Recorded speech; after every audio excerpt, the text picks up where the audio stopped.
Delhi BJP अध्यक्ष वीरेंद्र सचदेवा हमारे साथ बात करने के लिए मौजूद हैं और बीजेपी का दावा है कि आम आदमी पार्टी ने महिला सम्मान योजना के तहत जो दिल्ली की माताओं और बहनों का जो फॉर्म भरवाया था वो फॉर्म जो है वो अब कबाड़े में मिला है।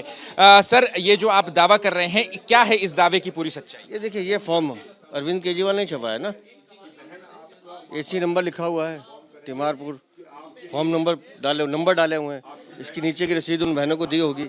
ये उनका डाटा है, मोबाइल नंबर, आधार कार्ड, वोटर कार्ड, सारी कॉन्फिडेंशियल डॉक्यूमेंट। और ये देखिए, नहीं, ये बैंक की डिटेल, बैंक का अकाउंट नंबर। तो आप समझिए, अगर ये डाटा सड़कों पे पड़ा है, कबाड़ियों के पास है, तो कितनी लाखों बहनों को उन्होंने धोखा देने का काम किया है कि हम तुम्हें 2100 रुपये देंगे और 2100 रुपये के बदले जो फॉर्म भरवाए वो कबाड़ियों को भेज दिए, क्योंकि देने तो है नहीं। अरविंद केजरीवाल ने किसी को 1 रुपया नहीं देना, उसने सिर्फ झूठ बोलना। जैसे पंजाब में झूठ बोला, किसी को 1000 रुपया नहीं दिया, आज दिल्ली में ये फॉर्म दिखा रहा है। तो ये दिखाना, हम बताना चाहते हैं कि अरविंद केजरीवाल का मतलब ही झूठ और छल है और दिल्ली की लाखों बहनों को धोखा देने का काम इसलिए मैं बार बार कहता हूँ कि क्रेडिबिलिटी बहुत महत्व करती है। भारतीय जनता पार्टी ने अगर 5 राज्यों में 6 राज्यों में करके दिखाया है, अरविंद केजरीवाल तुम्हारी औकात नहीं है तुम कर सको। तुम्हें सिर्फ धोखा देना है, झूठ बोलना है और भाग जाना है। लेकिन बड़ी जोर शोर से जब ये महिला सम्मान योजना का रजिस्ट्रेशन हुआ था, मेरे ख्याल से 22 लाख से ज्यादा फॉर्म जो है वो भरवाए गए हैं इस योजना के। तो ये रहे ना 22 लाख फॉर्म। देखिए, ये बैंक की डिटेल, ये है वो 22 लाख फॉर्म। क्योंकि देने की नीयत नहीं है, धोखा ही देना है, झूठ बोलना है, किसी तरह से सत्ता हत्यानी है। उसके बाद फिर अगले 5 साल बाद करेंगे, जैसे अब कर रहे हैं। पानी अगले 5 साल बाद देंगे, यमुना अगली बार साफ करेंगे, सड़कें अगली बार बनाएंगे। ये बहनों के साथ। ये फॉर्म आपको कहाँ से मिले और अब आगे की आप कार्रवाई इसमें क्या करें? बताया, हमारे तिमारपुर के उम्मीदवार हैं, उनके पास एक कबाड़ी आया था, वो 4-5 फॉर्म लेकर आया था। कहते जी ये मेरे कबाड़ में निकले हैं। तो ये गए वहाँ पर और देखा तो ढेरों ढेर लगे हैं। फिर और भी 4-5 कबाड़ी इलाके के जो, उनसे भी ढूंढा गया, उनके यहाँ भी मिले। तो इसका मतलब पूरे के पूरे डाटा को कबाड़ी के हाथ में कुछ 2-4-500-1000 रुपये के लिए भेज दिया गया है। ठीक है। एक सर ये भी सवाल है कि केजरीवाल जो है वो हनुमान जी का बार बार जिक्र कर रहे हैं। केजरीवाल कह रहे हैं कि मैं जहां हनुमान जी के साथ, अगर उनको श्री रामायण चरितमानस का प्रसंग नहीं पता, वो हनुमान जी रामायण कुछ भी करेंगे। अब अगले 9 दिन वो इन्हीं बातों पे जाएंगे।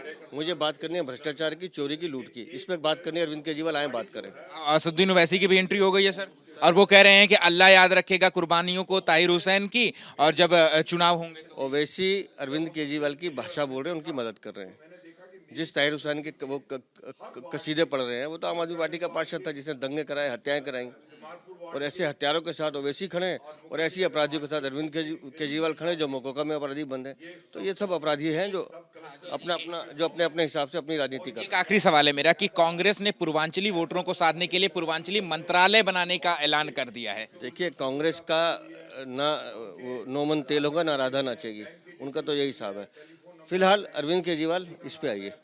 तो देखिए, ये हैं दिल्ली बीजेपी अध्यक्ष वीरेंद्र सचदेवा, जिन्होंने एक बड़ा दावा किया है और इनका कहना है कि तिमारपुर विधानसभा, जो कि दिल्ली की 70 विधानसभाओं में से एक विधानसभा है, वहां से इस तरीके के लगभग 30,000 जो महिला सम्मान योजना के तहत जो रजिस्ट्रेशन कराए गए थे दिल्ली की माताओं और बहनों के साथ, वो 30,000 जो डॉक्यूमेंट्स हैं, जिनमें उनकी कॉन्फिडेंशियल डिटेल्स है, पैन कार्ड है, वोटर ID है, इसके अलावा बैंक की डिटेल्स है, वो सारी डिटेल्स के साथ ये जो फॉर्म्स हैं वो इन्हें रद्दी में मिले हैं, कबाड़ में मिले हैं। और इससे जो है वो कितना बड़ा डिजिटल फ्रॉड हो सकता है, ये भी एक खतरा है। कैमरा पर्सन मेहरबान सिंह के साथ Ahmed Bilal, ABP news, Delhi. For exclusive and insightful videos, subscribe to our new channel ABP Live Premium.